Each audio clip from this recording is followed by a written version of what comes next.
Today we're going to be talking about A Wrinkle in Time and Gringo, so stay tuned.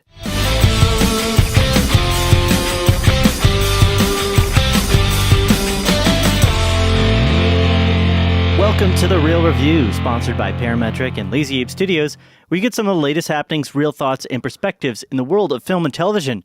And I'm here with Ready Player Matt Hay.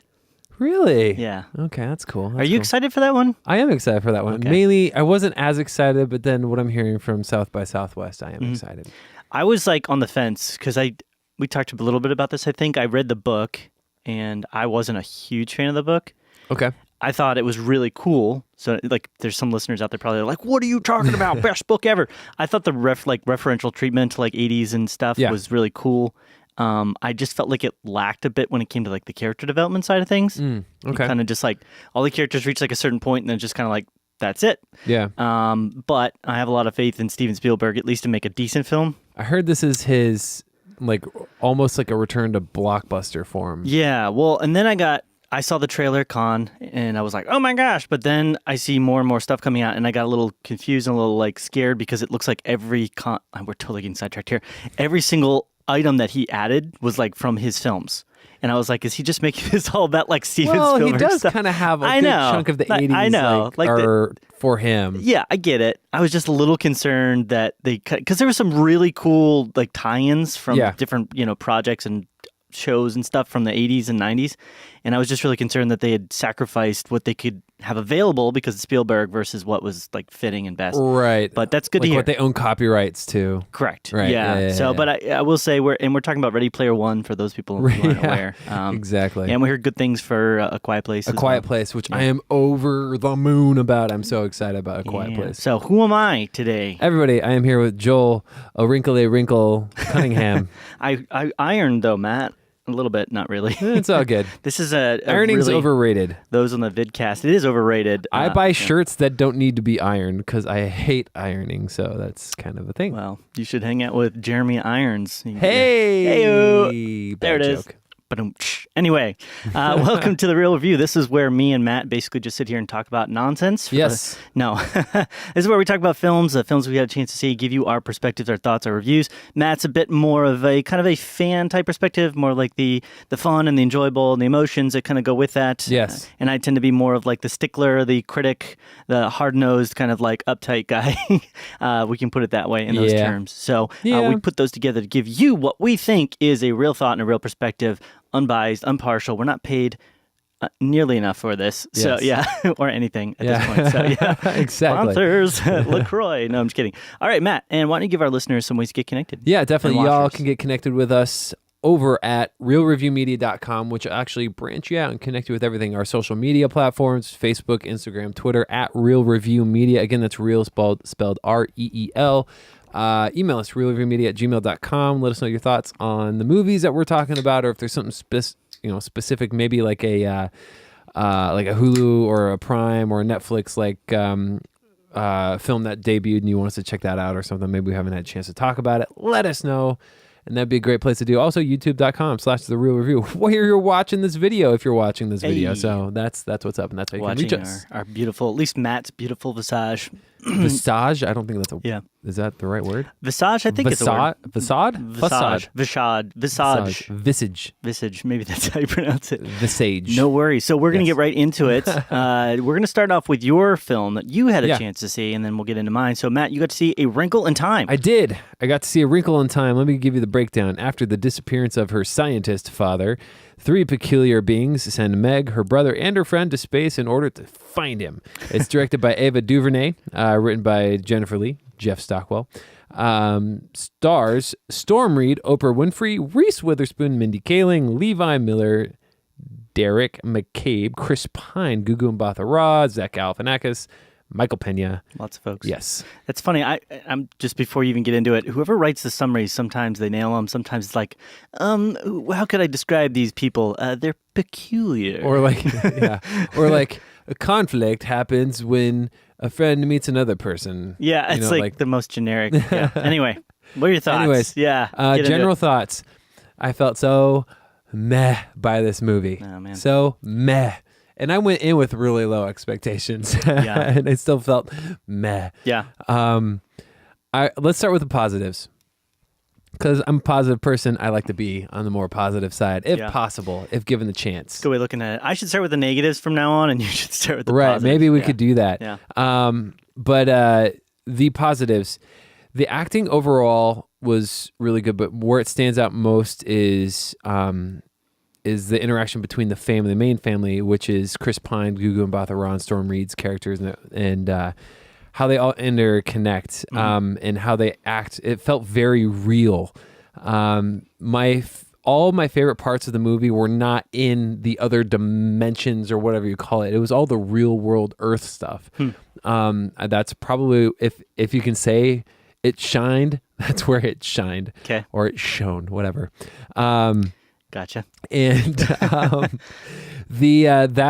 was the best part. Chris Pine, just really good in his portraying of his love for his family. Same with Storm.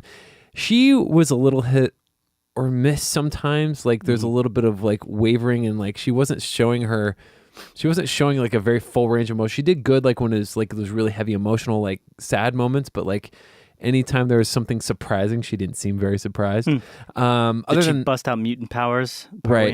Gugu, she is continually one of my favorite people to see, even in a bad movie like Cloverfield Paradox. Yeah. She is just so good. And you believe her. She emotes very, very well. And there's like one scene in particular where she starts like tearing up, and I was like, oh my gosh, I'm not even entirely sure why you're tearing up and why I'm tearing up, but you're so good at this. She's just incredible. So her, Chris Pine, their relationship even more so than their relationship with their daughter Storm or son, and them together was the best part in the movie for me. And some of the visuals were really good. Some of them were really good. I feel like you're adding extra emphasis. Yes, yeah. Some of them were really good. Other than that, that's it. Okay. So that's my good. Okay. And so like all the real like human interaction stuff, that was really well done in my opinion. Negatives. Let's go into that. Go for it, Matt. This is the first time that I saw a movie. Should I put up my burn shield? In a really long time where my favorite character, my two favorite characters were actually Gugu and Chris Pine. And they, I feel like they ruined Chris Pine's character with something that happens in the third act, and it's like a 10-second thing. And I feel like they totally ruin his character. Like he's this like father, he misses his family, wants to be his family. This thing, and I don't want to spoil it, but he does something, he says something, and I was like, why did they do that? They didn't even justify it by him talking about it later on. I was like, they totally like ruined his character, and I'm like, why did they do it? I was upset. I was like really upset at the end of the movie. I was like, why did they do that? And they didn't talk about it again. They never addressed it. I was so frustrated. And so I feel like they ruined that character. Other than that, a lot of the other actors and acting was subpar. Actually, Reese Witherspoon was okay. I'll give her that. Everything else, I was kind of like, I don't know. I never read the book, so I'm not familiar with it or how it's supposed to be or anything like that. And the anything in the like extra dimension was just so like meh. I don't know. There wasn't anything extraordinary. Maybe when they first go there, that was kind of cool. Yeah. But everything else after that, and this, I don't get nitpicky like this that much, but this is kind of dabbling in your territory. I felt like the editing was really weird. It was really choppy. Like it was just like, you're here. And then like, especially at the beginning, they were like doing close-ups and they cut to something else. And it was really weird to me.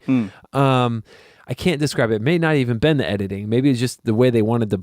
I don't know. Editing is one of those things for me, and I think for most people that and they always talk about this, when edits are good, you don't even notice the edit. Right. But when they're bad, they kind of tend to stand out very strongly. And okay, if you're noticing it, then most likely there's an issue there. Yeah, I don't know. All the auxiliary characters, I was kind of like, they do this weird like visual thing with Oprah's character. It's not her fault, but it's the way that it was presented. I was like, that's weird. Why are they doing that? Yeah. It's a really weird thing. I think not to interrupt your flow. No, go for it. The only thing that really had me kind of, I guess, if you will, like afraid for this film, and I didn't end up seeing it. Obviously, I went to see Gringo, but I was watching the trailer, and it felt like they were going for like kind of a simple, fun little romp.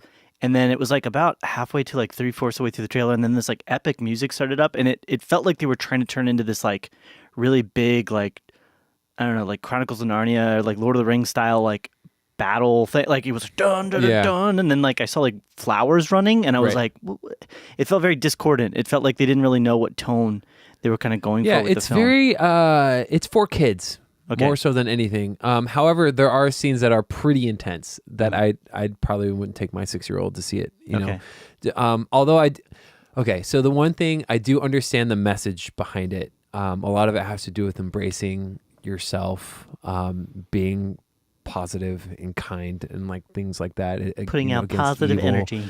And I understand that. I don't think it was executed entirely well. There's no clear antagonist either. Yeah. That would be. It's kind of like just they just call it it. Yeah, I'd be frustrated by that. And so I was like, what? There's no clear antagonist. I don't know. It was so just mediocre. Like any movie that has like an ethereal type bad guy, you always have to still bring in, like, if you think of a completely different film, but another Disney film, Neverending Story. That might not be Disney, but Neverending Story. Okay, yeah. You know, you had that ethereal it that was like absorbing everything. Yeah. But then you still had tangible antagonistic characters that they had to fight against throughout the course of the movie. Yeah.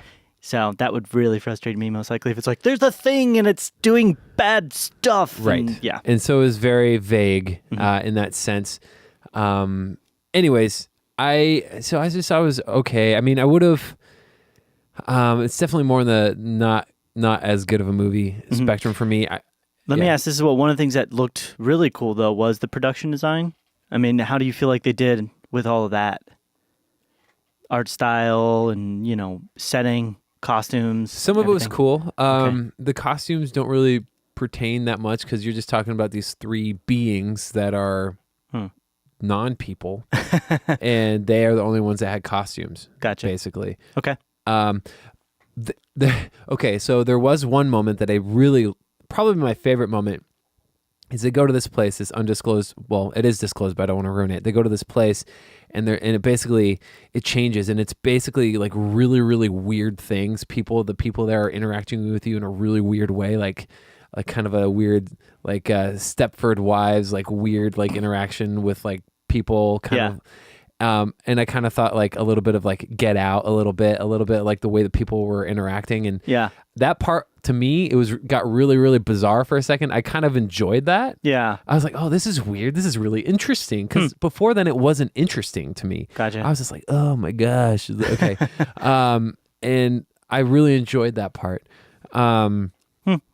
Yeah, I don't know. They set up a bunch of stuff with these extra beings that they didn't need to set up, like a past relationship between two of the characters. I was like, that's random. That's random. But other than that, man, it's so mediocre. And I would have been on the higher side of mediocre if they didn't, in my opinion, ruin Chris Pine's character with the thing that he says. And anyways, I'm going to give it a 68. Okay. Yeah. Wow. So D+. I was not... Pretty rough. Yeah, I don't know. The guy I went to see it with said he liked it, but he said he thought it was better than I thought. I mean, I can see it. I've seen some mixed reviews. I think it's like half. It's pretty split down the middle on Rotten Tomatoes. It's like 49 or something %. Yeah, I was looking at it. It's pretty low. Right now, 43%. Yeah, so I mean... Even fewer audience score. Yeah, so you're getting... I don't know.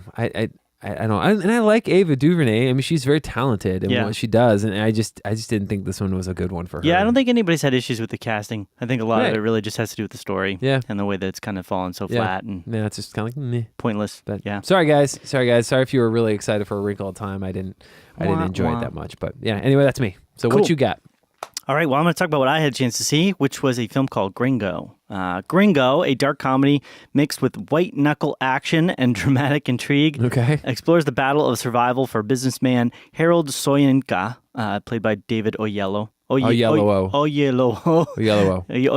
I'm not going to keep going for it. But when he finds himself crossing the line from law-abiding citizen to wanted criminal, its director is Nash. I can't even get the simple ones. Come on, name Nash guy. Edgerton. It stars a pretty sizable cast, actually, but a lot of them are more just kind of side roles. You had David, I'm not going to say his last name, Charlize Theron, Joel Edgerton, which I'm wondering if they're related. I think it's Edgerton. Edgerton? I don't know about Nash, though. You have Nash and Joel. And Nash doesn't have a huge filmic type experience on his belt. I think this is probably the biggest project he's done before. You have Amanda Seyfried. Yep. Seyfried. Thandie Newton, Charlton Copley, Yul Vasquez, which I've never seen anything before.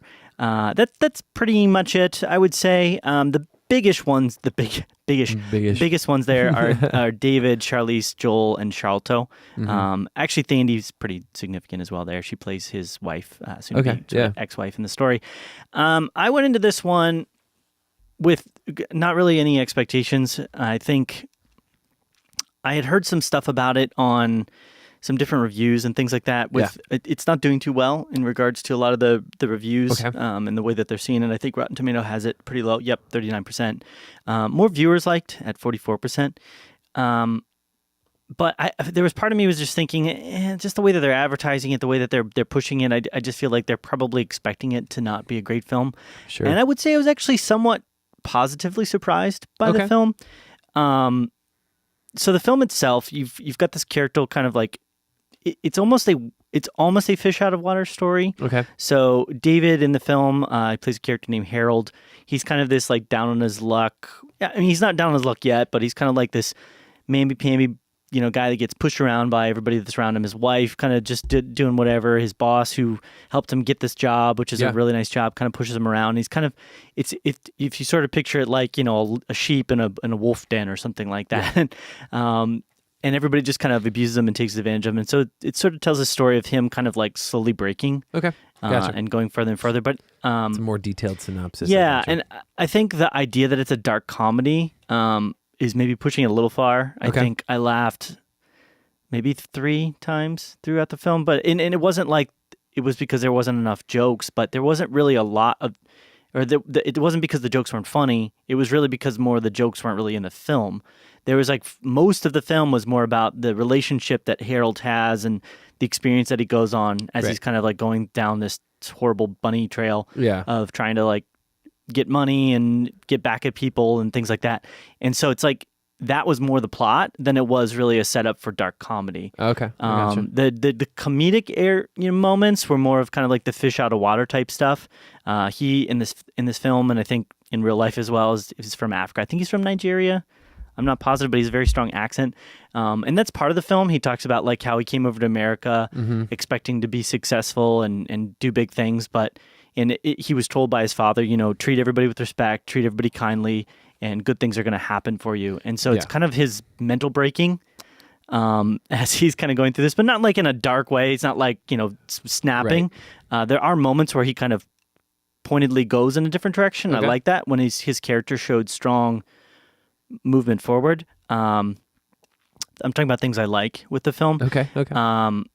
So again, this would almost work better if I did in reverse, but I really liked actually Charlton Copley. Who doesn't ever like him? I like him in everything he does. Yeah, his name is Mitch in this film, and he plays kind of an American mercenary that's sort of turned another leaf and become a humanitarian and helping with humanitarian aid and stuff. Really? And yeah. Is he goofy, kind of like in the A-Team? No, he's actually serious, and he's like, he's the guy that's like in charge and control and knows what he's doing. Okay. And he has an American accent in the film, and it's freaky. Like, it's really freaky. He did in the A-Team also. I didn't see A-Team, actually, so I don't know too much about that. Yeah, again, he was my favorite person in that movie. He was really good in this film, and I almost wish he had been a bigger part of it, and his accent was actually really good. It kind of freaked me out, because he has such a strong South African accent that when you hear him just speaking so perfectly American, I was like, how come I can't sound that good when I speak English like you?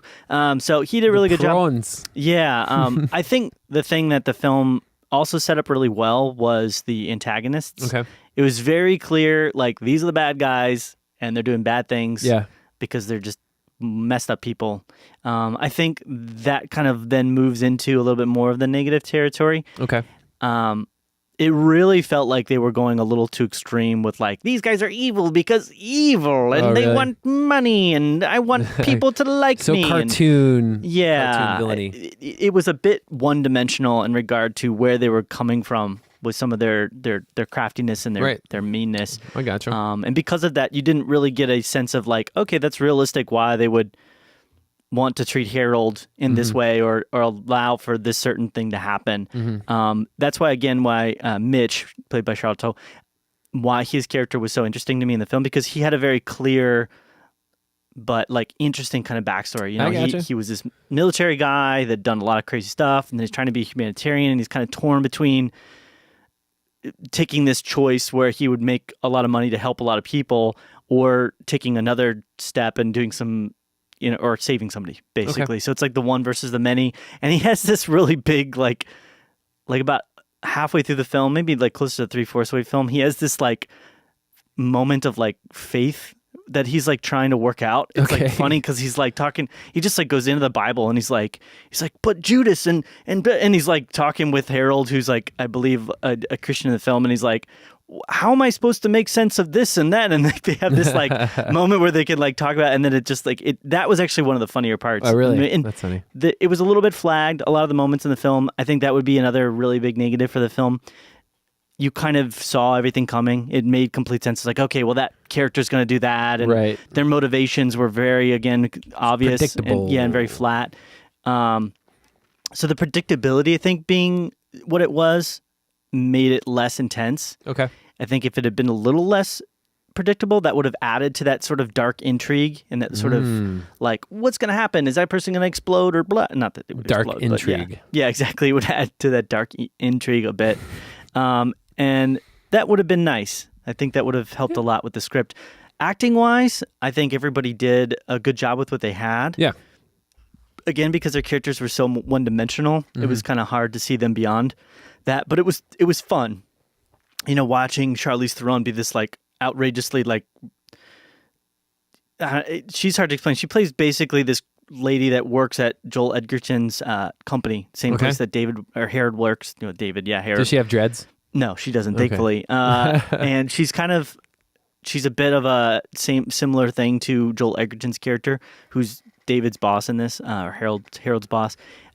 He kind of started this company, and they kind of had to do some bad stuff in order to get the company to become successful. And they're kind of at the cusp of the company going into a much better place. Okay. And so in order to get that to happen, they kind of have to try and cover up some stuff that they did in the past together. Yeah. Shady corporate stuff. I think that also lends itself a bit to some more of the negative stuff. I didn't really get it. So the film ends.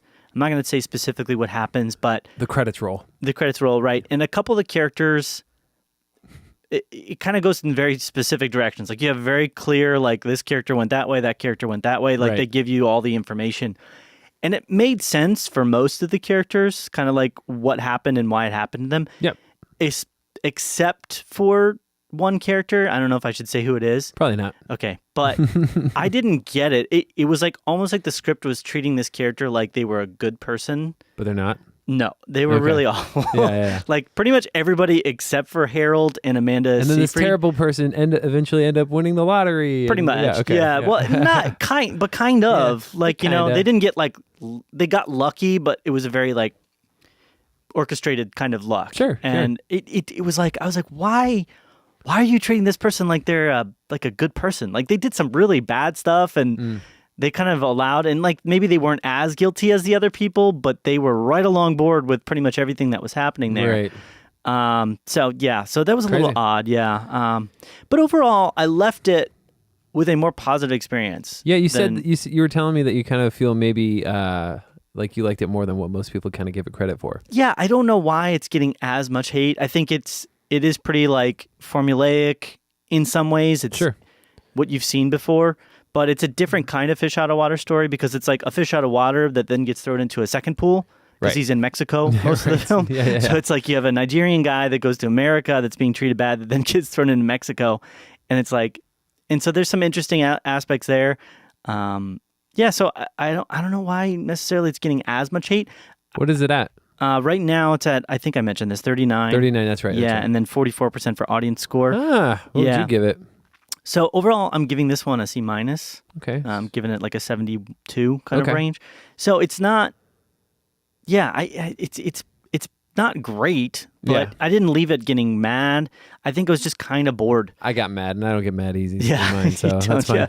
I think the only reason I was bored so much is again just because it's so predictable. Yeah. But the acting is good. The action that's in it is good and effective.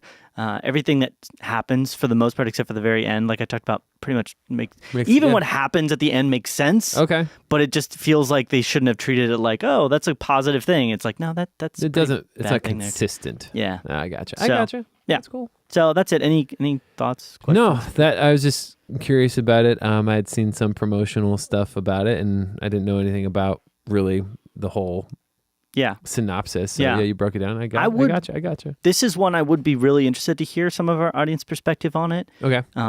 Feel free to email us if you get a chance. I just want to know why it's getting so much kind of negative. I don't understand why it's that bad. You know, it's not original in the sense that it's like it's nothing like any other film that's ever been made, but it's more original than some of the the repeats and the rehashes and the sequels that we've kind of seen coming out. Yeah. And it's a dark comedy, but it's not like crude humor really. Sure. There is some crudeness to it, but it's not like making jokes about farts and sex and all this kind of stuff. So I don't know.